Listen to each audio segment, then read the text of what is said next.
হাজার কোটি টাকা নতুন করে হাসিনার সাথে মিটিং করেছে। ইলেকশনের আগে বড় বড় ফিগারকে এখানে অ্যাসাসিনেশন করা হবে, গুপ্ত হত্যা করা হবে। পুরো এখানে ভারতীয় আধিপত্যবাদ এখানে সব থেকে বেশি অ্যাক্টিভ আছে। এখানে আওয়ামী লীগের হাজার হাজার কোটি টাকা, তার সচিবরা, তার পুলিশরা, তার পান্ডারা সব রয়ে গেছে। আর্মির মধ্যে একটা বড় অংশ রয়ে গেছে, কোনো সংস্কার করা হয় নাই।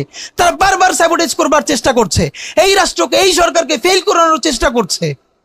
তো আপনি মুক্তিযুদ্ধের পরে যে ৩-৪ বছর এইরকম রাহাজানি হয়েছে, সেটাকে যদি অটকুন দিতে পারেন যে নতুন রাষ্ট্র গঠনের আগে এই ঝামেলাটা হয়, তাহলে এই যে নতুন বাংলাদেশের স্বপ্নের মধ্যে এইগুলোকে আপনি বড় করে মপ করে ফ্রেমিং করেন, আপনি এই জবান যে আপনার না, এই জবান যে দিল্লির জবান, ভারতীয় আধিপত্যবাদের জবান, সেইটা বুঝতে আমাদের পিএইচডি করা লাগে না। সুতরাং জুলাই সনদের সাথে নির্বাচনের ক্ষেত্রে শুধু আমাদের 2 মিনিট কথা। নির্বাচন হতে হবে। আমি একটু ভদ্রতার সাথে এবং শ্রদ্ধার সাথে বিনয় আমি জানাচ্ছি যে ভাইরা যেটা বলেছেন সকল দল মিলে আগামী 20 বছর নির্বাচন না হোক, না, এটা আমরা চাই না। আমরা নির্বাচন চাই। মানুষ গত 16 বছরে ভোট দিতে পারে নাই। মানুষ আনন্দ নিয়া শীতের সকালে বাচ্চা কাচ্চাকে কুয়াশার মধ্যে লাইন দিয়ে দাঁড়াই থাকবে, ভোট দিবে। আমরা সেই বাংলাদেশ দেখতে চাই। আমরা নির্বাচন চাই, নির্বাচন হতেই হবে।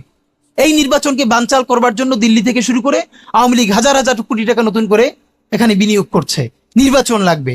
তবে আমাদের প্রশ্ন হলো, সেই নির্বাচনের ম্যান্ডেট হবে কি? এখানেই আমাদের কথা। কোন ধরনের আপোষ ছাড়াই নতুন নির্বাচন হইতে হবে জুলাই সনদের ভিত্তিতে।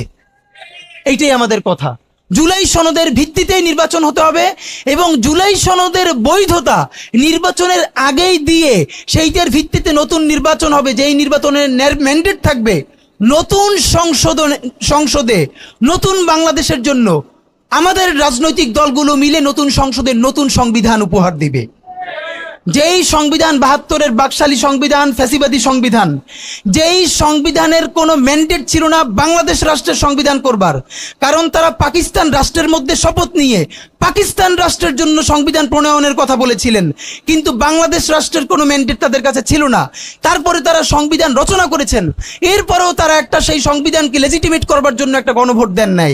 এরপরে যারা 73-এর একটা ভোট চোরের নির্বাচন দিয়েছে, সেই 73-এর নির্বাচনের ভোটের ইশতেহারের মধ্যেও তারা এই সংবিধানকে তারা লেজিটিমেসি দেন নাই, ইশতেহারে রাখেন নাই।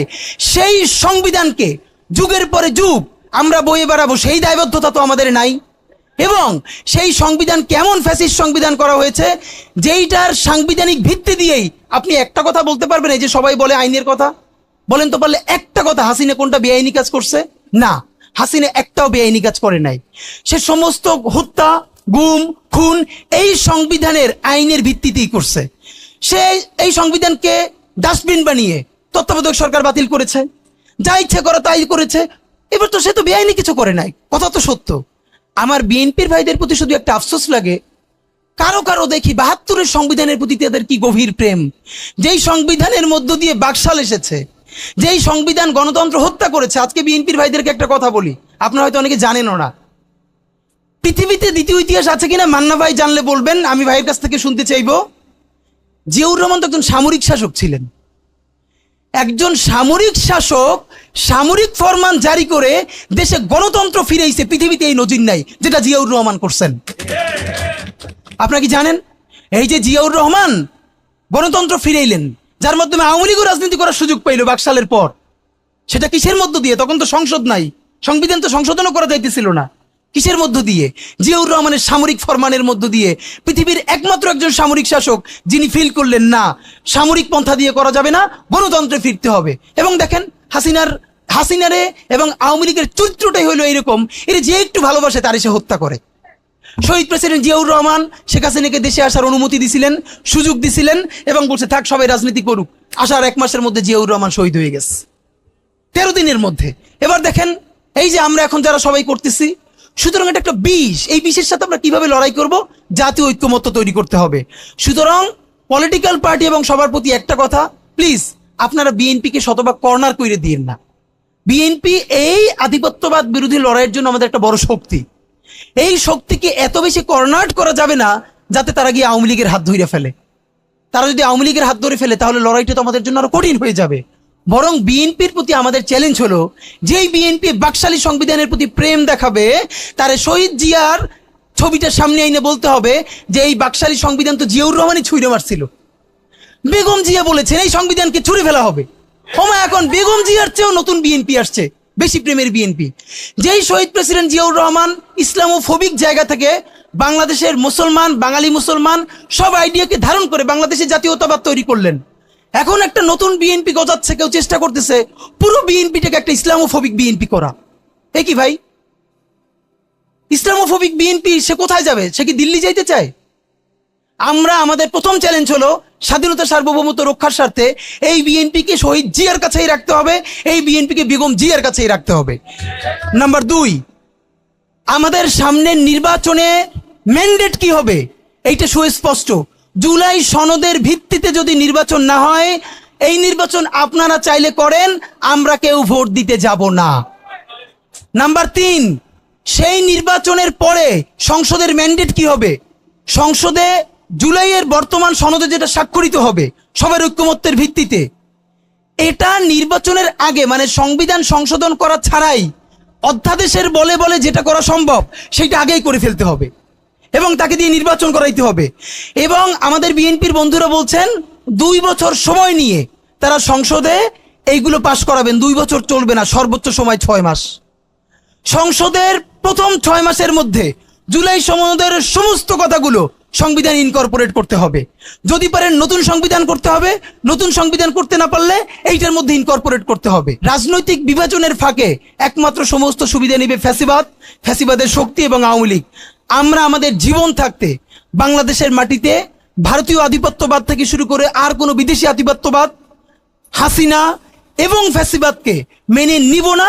এবং আমরা যদি শহীদ হয়ে যাই, আমাদের সন্তানেরা লড়বে, তার সন্তানেরা লড়বে।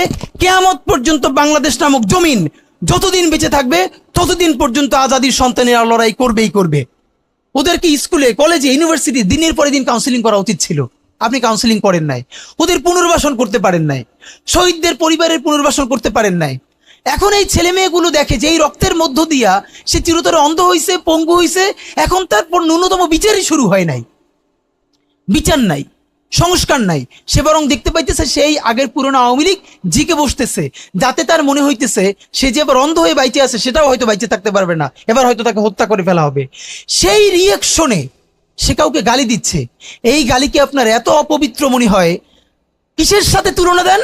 গত 15 বছর যার তুলনা একমাত্র জাহান্নামের সাথে হইতে পারে। তো আপনারা কি বুঝাইতে চান আমাদেরকে? এগুলো মনে করেন আমরা বুঝি না? নাম ধরে বললে পলিটিক্যাল পার্টিগুলো বেশি প্রেসার ফিল করে। আমার হেড বিভিন্ন টিভি থেকে ফোন করে বলে, ভাই আপনার সাথে তো অমুক দলের অথবা অমুক দলের কেউ আসতে চায় না।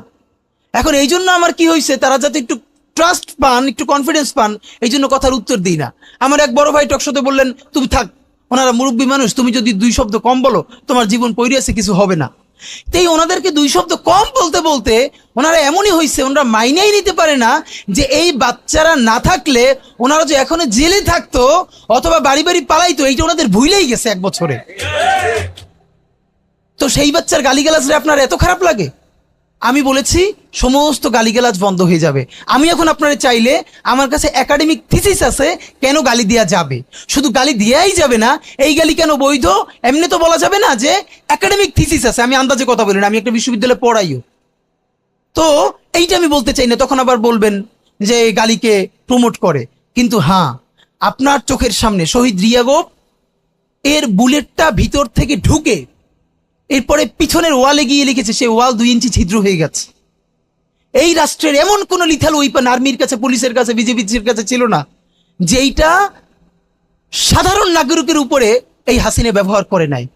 আপনার বুকের মানিক আপনার সামনে বসে কলিজা ছিঁড়ে ওয়াল ছিদ্র হয়ে যাচ্ছে, তখন আপনি রবীন্দ্রসঙ্গীত গাইবেন?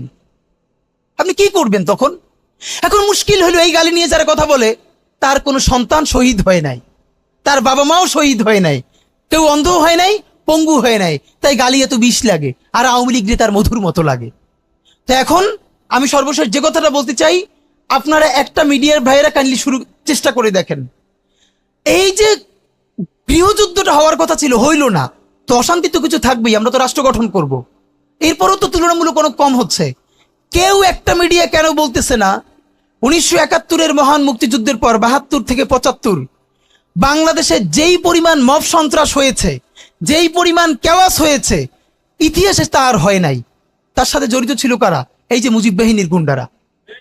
আমার বাবা, আমার মা বলেছে মুক্তিযুদ্ধের পরে যে অস্ত্রগুলো জমা দেয়া হয় নাই, সেই জমা না দেয়া অস্ত্র থেকে প্রত্যেকটা বাড়িতে বাড়িতে ছিনতাই, রাহাজানি। আমার মায়ের আজকে এই কথাটা বলি, আমার মা বলতেছেন আমার নানা একজন সম্ভ্রান্ত আলেম, তিনি যেখানে থাকতেন মুক্তি বাহিনী এবং পাকিস্তান বাহিনী কেউই তাকে কখনো আক্রমণ করেন নাই তার সম্মানে।